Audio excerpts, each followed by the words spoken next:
أعوذ بالله من الشيطان الرجيم. بسم الله الرحمن الرحيم. سبحان الذي أسرى بعبده ليلا من المسجد الحرام إلى المسجد الأقصى الذي باركنا حوله لنريه من آياتنا إنه هو السميع البصير. وآتينا موسى الكتاب وجعلناه هدى لبني إسرائيل ألا تتخذوا من دوني وكيلا ذرية من حملنا مع نوح إنه كان عبدا شكورا. وقضينا إلى بني إسرائيل في الكتاب لتفسدن في الأرض مرتين ولتعلن علوا كبيرا. فإذا جاء وعد أولاهما بعثنا عليكم عبادا لنا أولي بأس شديد فجاسوا خلال الديار وكان وعدا مفعولا. ثم رددنا لكم الكرة عليهم وأمددناكم بأموال وبنين وجعلناكم أكثر نفيرا. إن أحسنتم أحسنتم لأنفسكم وإن أسأتم فلها. فإذا جاء وعد الآخرة ليسوءوا وجوهكم وليدخلوا المسجد كما دخلوه أول مرة وليتبروا ما علوا تتبيرا. عسى ربكم أن يرحمكم وإن عدتم عدنا وجعلنا جهنم للكافرين حصيرا. إن هذا القرآن يهدي للتي هي أقوم ويبشر المؤمنين الذين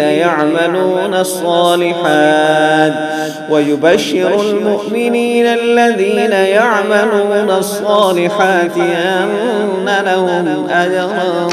كبيرا. وأن الذين لا يؤمنون بالآخرة اعتدنا لهم عذابا أليما. ويدعو الإنسان بالشر دعاءه بالخير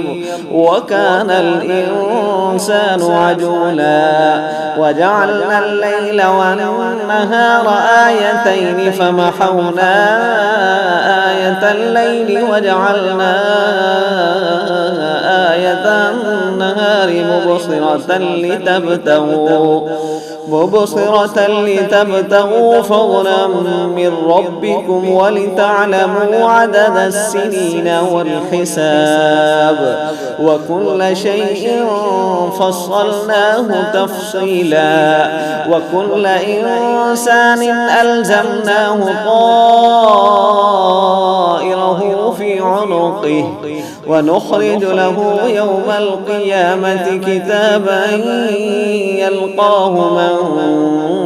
منشورا. اقرأ كتابك كفى بنفسك اليوم عليك حسيبا. من اهتدى فإنما يهتدي لنفسه ومن ضل فإنما يضل عليها ولا تزر وازرة وزر أخرى. وما كنا معذبين حتى نبعث رسولا. وإذا أردنا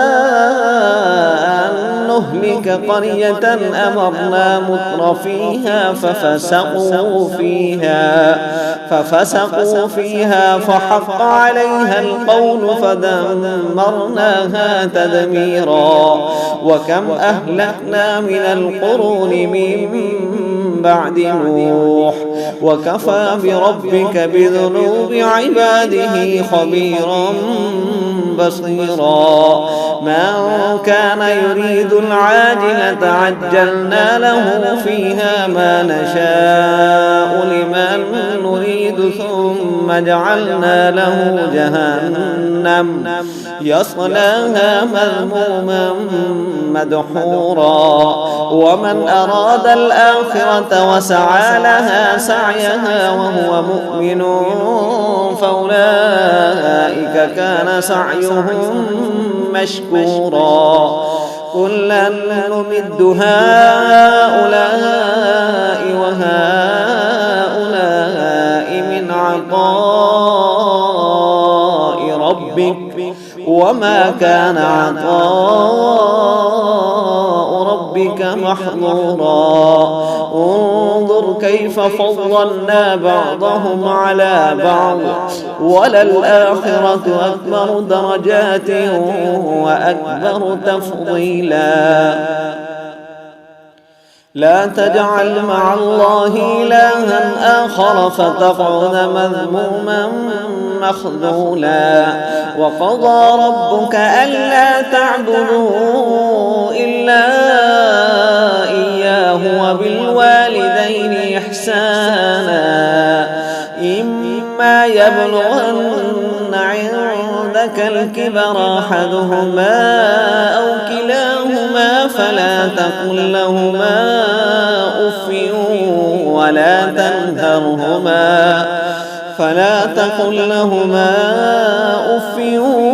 ولا تنهرهما وقل لهما قولا كريما. واخفض لهما جناح الذل من الرحمة وقل رب ارحمهما كما ربياني صغيرا.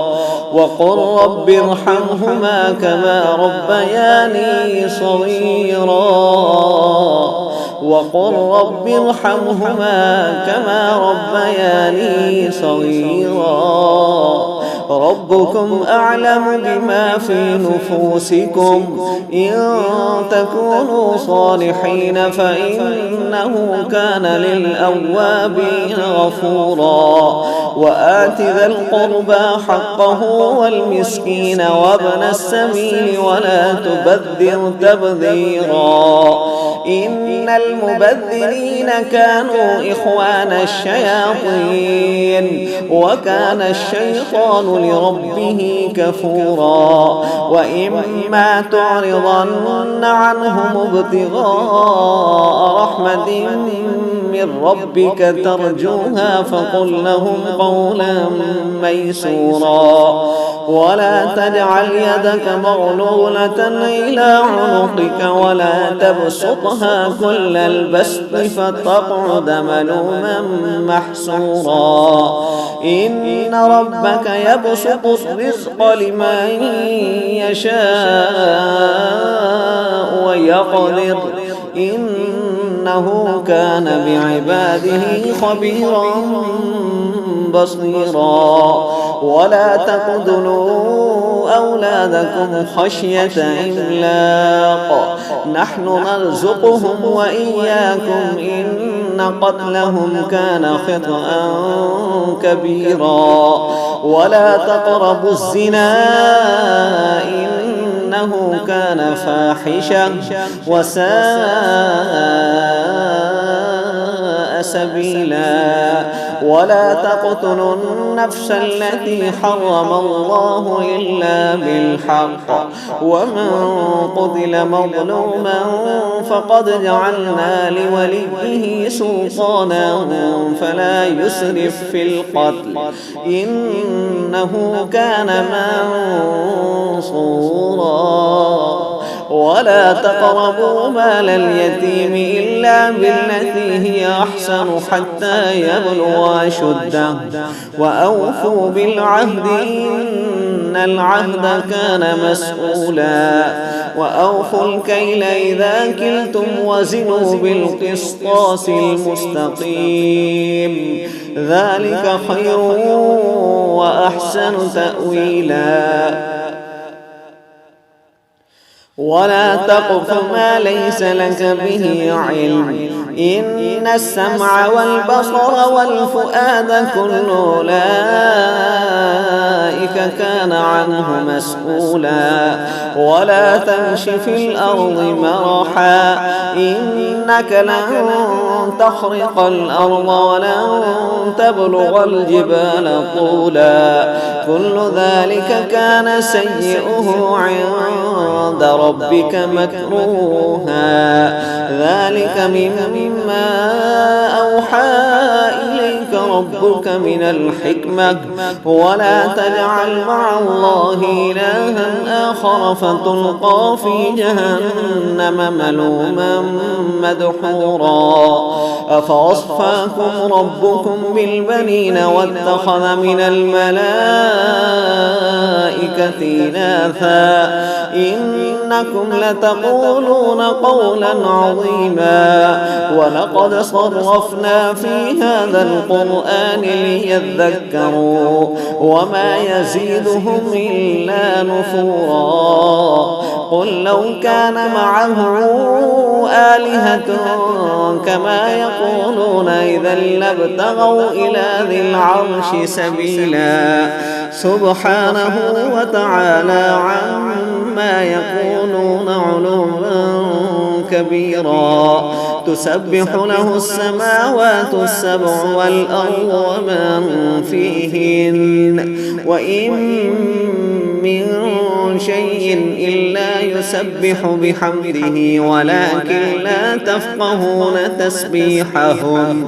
إنه كان حليما غفورا وإذا قرأت القرآن جعلنا بينك وبين الذين لا يؤمنون بالآخرة حجابا مستورا وجعلنا على قلوبهم أكنة أن يفقهوه وفي آذانهم وقرا وإذا ذكرت ربك في القرآن وحده ولوا على أدبارهم نفورا نحن أعلم بما يستمعون به إذ يستمعون إليك وإذ هم نجوى إذ يقول الظالمون إن تتبعون إلا رجلا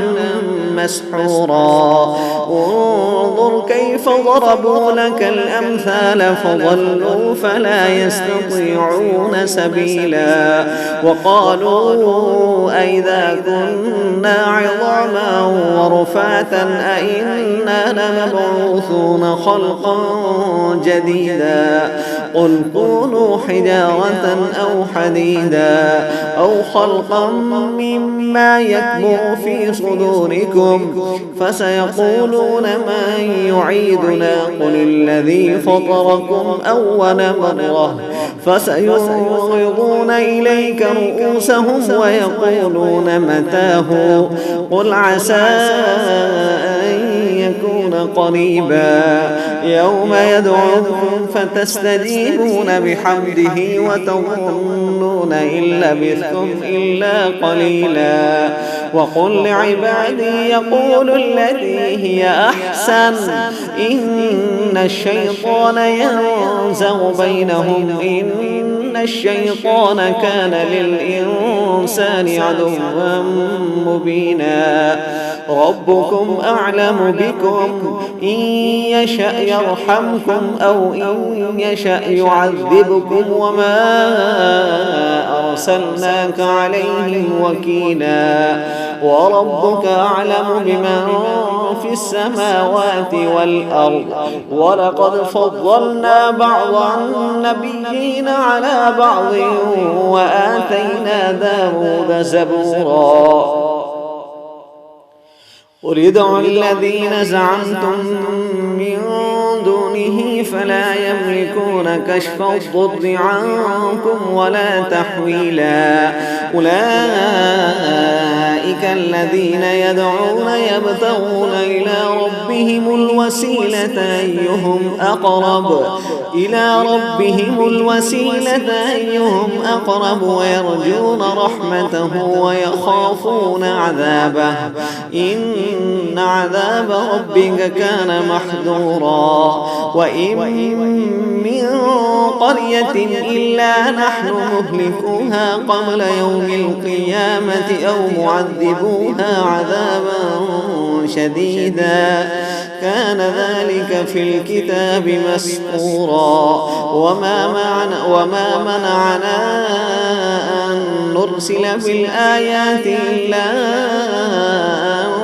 كذب بها الأولون وآتينا ثمود الناقة مبصرة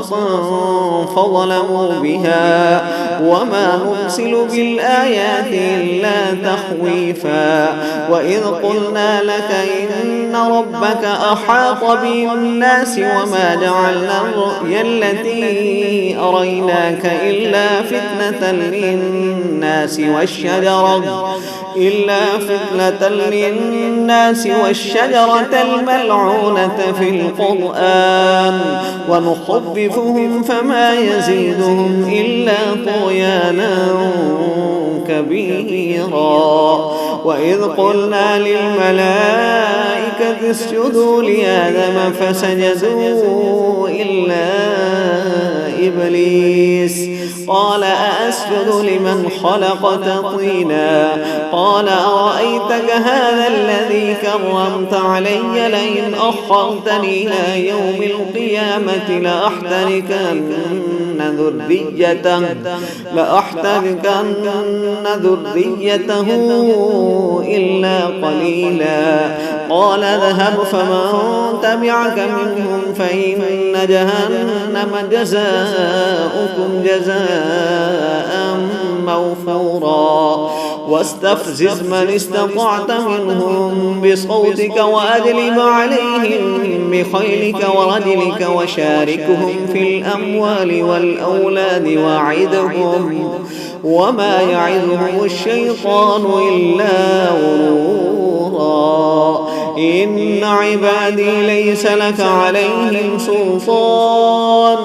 وكفى بربك وكيلا ربكم الذي يزجي لكم الفلك في البحر لتبتغوا من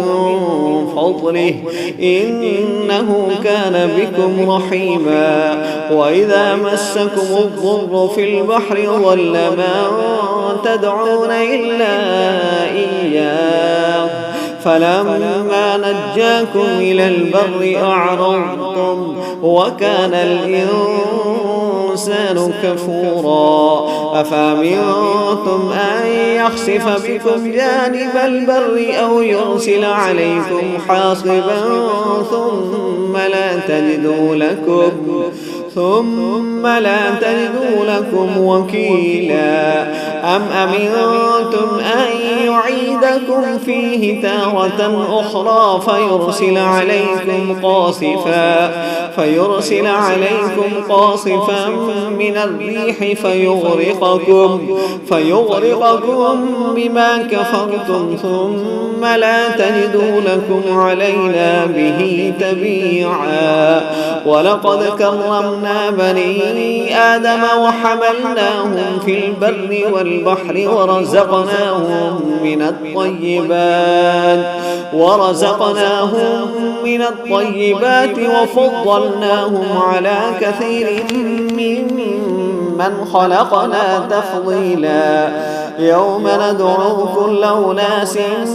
بإمامهم فمن أوتي كتابه بيمينه فأولئك يقرؤون كتابهم ولا يظلمون فتيلا ومن كان في هذه أعمى فهو في الآخرة أعمى وأضل سبيلا وإن كادوا ليفتنونك عن الذي أوحينا إليك لتفتري علينا غيره وإذا لاتخذوك خليلا ولولا أن ثبتناك لقد كدت تركن إليهم شيئا قليلا إذا لأذقناك ضعف الحياة وضعف الممات ثم لا تجد لك علينا نصيرا وإن كادوا ليستفزونك من الأرض ليخرجوك منها وإذا لا يلبثون خلافك إلا قليلا سنة من قد أرسلنا قبلك من رسلنا ولا تجد لسنتنا تحويلا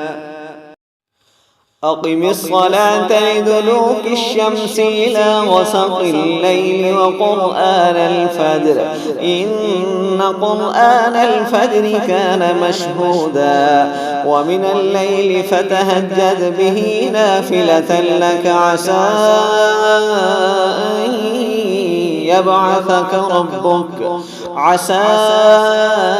أن يبعثك ربك مقاما محمودا وقل رب أدخلني مدخل صدق وأخرجني مخرج صدق واجعل لي من لدنك سلطانا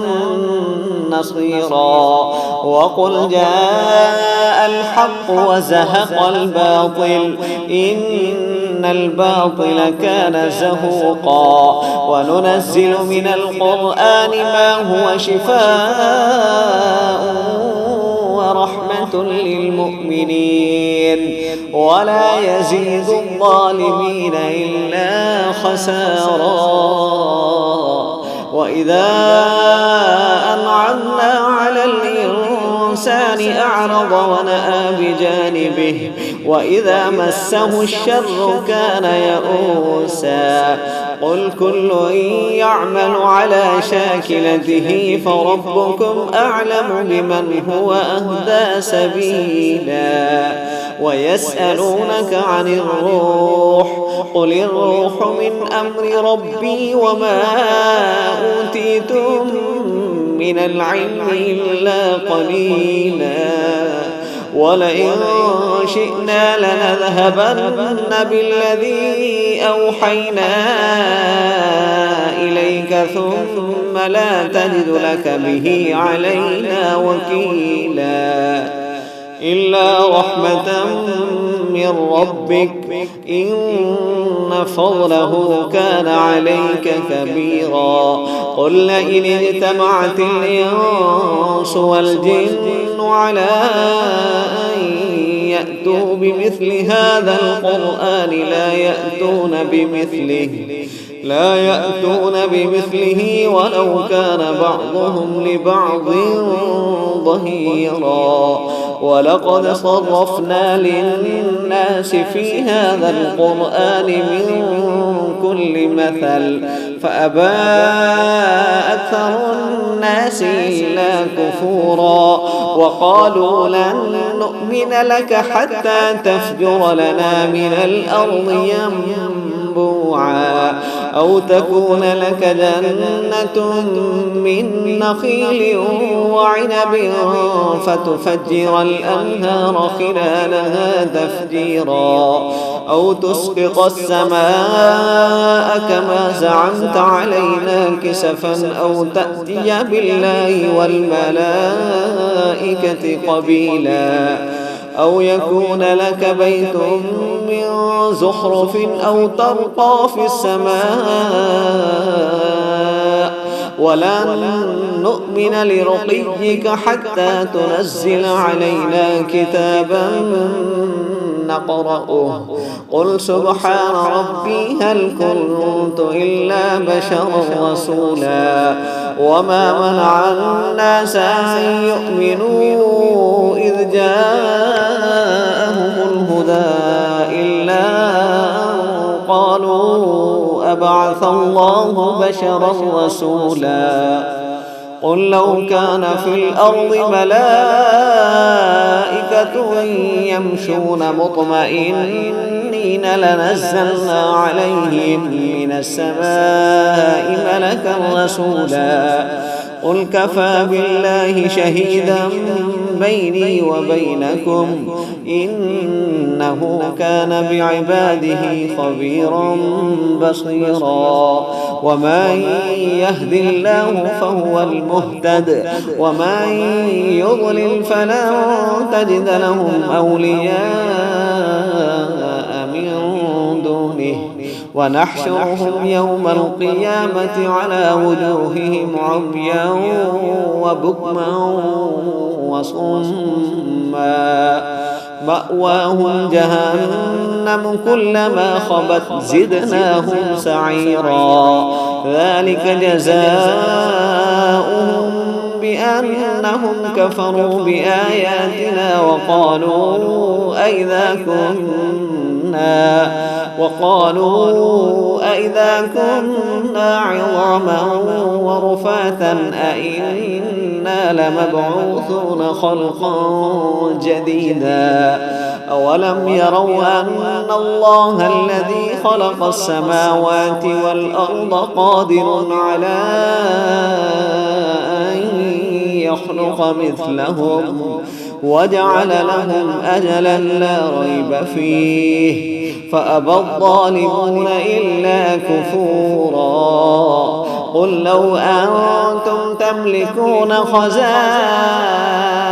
رحمة ربي إذا لأمسكتم خشية الإنفاق وكان الإنسان قصورا ولقد آتينا موسى 9 آيات بينات فاسأل بني إسرائيل إذ جاءهم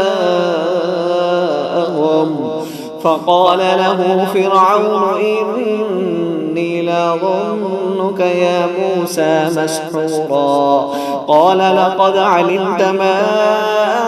أنزل هؤلاء إلا رب السماوات والأرض بصائر وإني لأظنك يا فرعون مثبورا فأراد أن يستفزهم من الأرض فأغرقناه ومن معه جميعا وقلنا من بعده لبني إسرائيل اسكنوا الأرض فإذا جاء وعد الآخرة جئنا بكم لفيفا وبالحق أنزلناه وبالحق نزل وما أرسلناك إلا مبشرا ونذيرا وقرآنا فرقناه لتقرأه على الناس على مكث ونزلناه تنزيلا قل آمنوا به أو لا تؤمنوا إن الذين أوتوا العلم من قبله إذا يتلى عليهم يخرون للأذقان سجدا ويقولون سبحان ربنا إن كان وعد ربنا لمفعولا ويخرون للأذقان يبكون ويزيدهم خشوعا قل ادعوا الله أو ادعوا الرحمن أيما تدعوا فله الأسماء الحسنى ولا تجهر بصلاتك ولا تخافت بها وابتغ بين ذلك سبيلا وقل الحمد لله الذي لم يتخذ ولدا ولم يكن له شريك في الملك ولم يكن له ولي من الذل وكبره تكبيرا